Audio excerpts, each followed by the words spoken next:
why do NBA players hate the greatest shooter of all time? And how long has this been going on? One NBA player called Steph a nobody. Now, while a well-known NBA insider explained that there's a big reason why Steph Curry is strongly hated by a lot of the players in the league, today I'm going to break down the 3 pieces that reveal the truth about Steph Curry versus the rest of the NBA. The dirtiest secret you probably didn't even know about, and even some little known scandals that led to it all. Beginning with the first piece. Piece number 1. Steph Curry made the entire NBA jealous of his greatness. Back in 2019, what we felt was the truth was confirmed to be true by another NBA player, and his name is Andre Iguodala, who, of course, was the teammate of Steph Curry for nearly an entire decade. Andre said after the 2019 NBA Finals that he'll do, and I quote, "whatever it takes to protect Steph Curry's legacy." And, oh wait, that wasn't all. Because he followed that up by saying that Steph Curry is such a good guy, and he's never seen such a good person like Steph get so much backlash from his peers because they're jealous of what he has. Now, jealousy is a really strong word, but I'm taking Iggy's comments to the bank because the man has been around Steph for so many years and clearly knows some, or many, things the rest of us just don't know. But the question is, why is there jealousy? And where did all of this come from?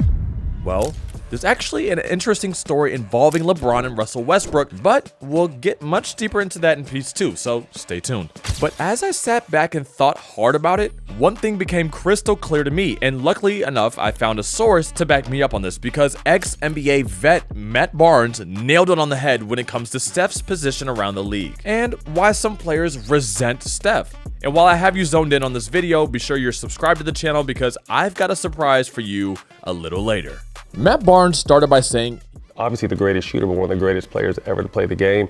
And I can see people being bitter from that, not to mention the little light skin thing, and people have problems with that. And like I said, he's a perfect example of what the NBA needs to be represented as, and people don't like that either. Like they say, folks, many times it's better to be feared than loved. And I simply cannot think of a person more fitting for this quote than Wardell Steph Curry, because Matt Barnes is right.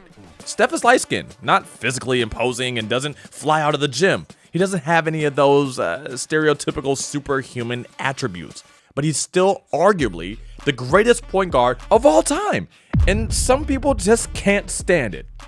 And then you couple that with the fact that Steph wasn't your run-of-the-mill childhood prodigy. I mean, he wasn't super hyped up like LeBron, Zion, or Wemby.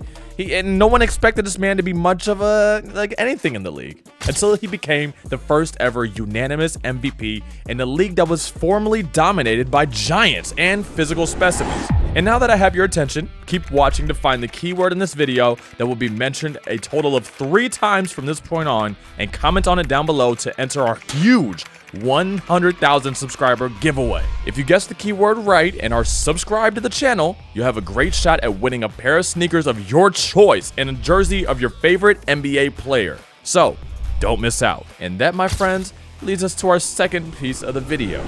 Piece number 2. Some of the biggest NBA superstars can't stand Steph Curry's swagger. See, this is where things get a ton more interesting, because longtime NBA insider Marcus Thompson finally shed some light on Steph Curry versus other NBA superstars, and his answer was really shocking to say the least. But to understand all of this better, we have to go back to 2017, when the legend of Steph was arguably the highest it had ever been. The Warriors were a year removed from 73-9, and Steph had won the last 2 league MVPs. And now he added the best sidekick you could ask for in Kevin Durant when he jumped on Steph's ship during the summer of 2016. So, as you all remember, Steph's Warriors rolled over Cleveland in 5 games to win the Warriors their 2nd title in 3 years. But something interesting happened at the end of Game 5 with Steph and LeBron James. One of the great playoff runs of all time is complete.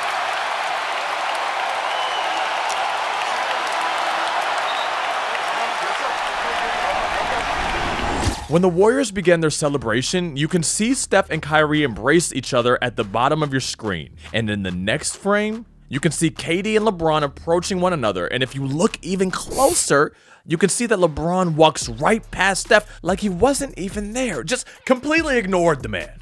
See, it turns out that there was some method to that madness because back around that time, after the finals were over, NBA insider Marcus Thompson reported that LeBron was among several NBA superstars that had strong beef with Steph Curry and were flat out jealous of him.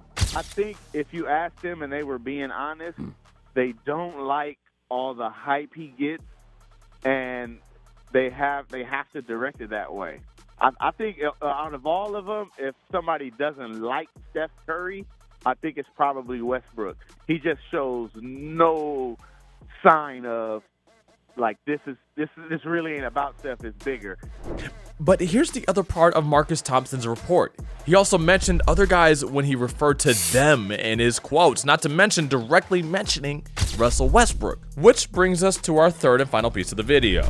Piece number 3. Steph's shadow grew bigger and bigger over the league's top point guards, including one of Steph's longtime friends that ended up hating him.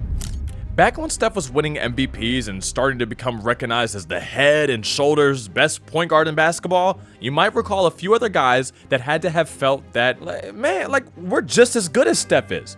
And one of those guys was Russell Westbrook, who won MVP right when this was happening. But here's where things took an interesting twist in the whole Russ vs. Steph thing.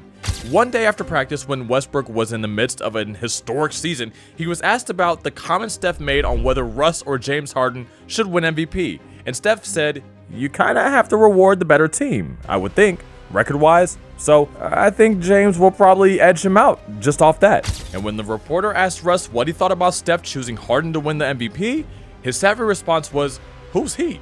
With that nasty look on his face, you know what I'm talking about. And a few days later, when Steph was asked about Russ pretending not to know who he was, Steph simply left it as, "I don't have a response for him." Actually, he kind of did, because when Russ and Steph matched up less than a week later in OKC, Steph shot the lights out, including what felt like a dagger at only halftime when Steph hit a shot at the buzzer and ran immediately into the locker room to show him who's boss. And that brings us to the other part of the equation, because remember, the report by Marcus Thompson indicated that there were other guys who despised Steph. Can you guess who the other guy was? Think harder. No, wait, it wasn't the guy who recently became Steph's teammate, was it? Oh, but it was. Yes, I am talking about Chris Paul, and I saved CP3 for last because he has had probably the most love-hate relationship with Steph out of any other player over the years. But it's true. I mean, their beef and rivalry goes back a decade plus. In 2011, the Warriors were about to trade Steph Curry for Paul, but it didn't happen. Fast forward to 2014, and they faced off in the playoffs. Chris Paul literally went from being Steph's mentor to enemy, as this was the time Steph started becoming a household name, just when CP3 felt like he was the one that would be regarded as the best point guard in basketball. The Clippers survived that series in Game 7, and that was the last time CP3 got the best of Steph, though it was crystal clear that Steph was on the rise. Then it started happening. Steph won back-to-back MVPs. He won a championship, broke records, even became the face of basketball at one point. And CP3? Well, he was becoming an afterthought. In 2018, CP3's hamstring sold him short of a potential title, while Steph won his third ring. In 2019, CP3 was so fed up with Steph that he infamously kicked him off the court before Game 6 when Steph wanted to practice. And in 2022, Steph got another one, while CP3 lost in the finals a year earlier. So do you see why Chris probably felt really jealous of Steph and maybe just straight up hated him at one point? Steph's shadow was just too big to overcome, which is why CP3 never quite got the respect and recognition he felt he deserved. And hey, CP3 just pulled off the classic "can't beat 'em, join 'em" by joining the longtime rival Steph, which pretty much settles the fact for good that CP3 wasn't ever able to hold a candle to Steph. So once friends turned into a mentor-mentee relationship, to enemies, to now becoming teammates. Boy, it's crazy how things come full circle, as the legend of Steph has never been bigger. Don't forget that keyword. As a quick disclaimer, in 2023 and now almost 2024, Steph's relationship with other guys in the league probably is a lot different than it once was. I mean, we know he and LeBron are cool now and have a good old time every time they meet. Russ is cool, CP3 has to be cool or else they'd kick him off the team. And you know what else? How can you not love and respect a man who's reached this level from where he came from? I mean, he's changed the game forever.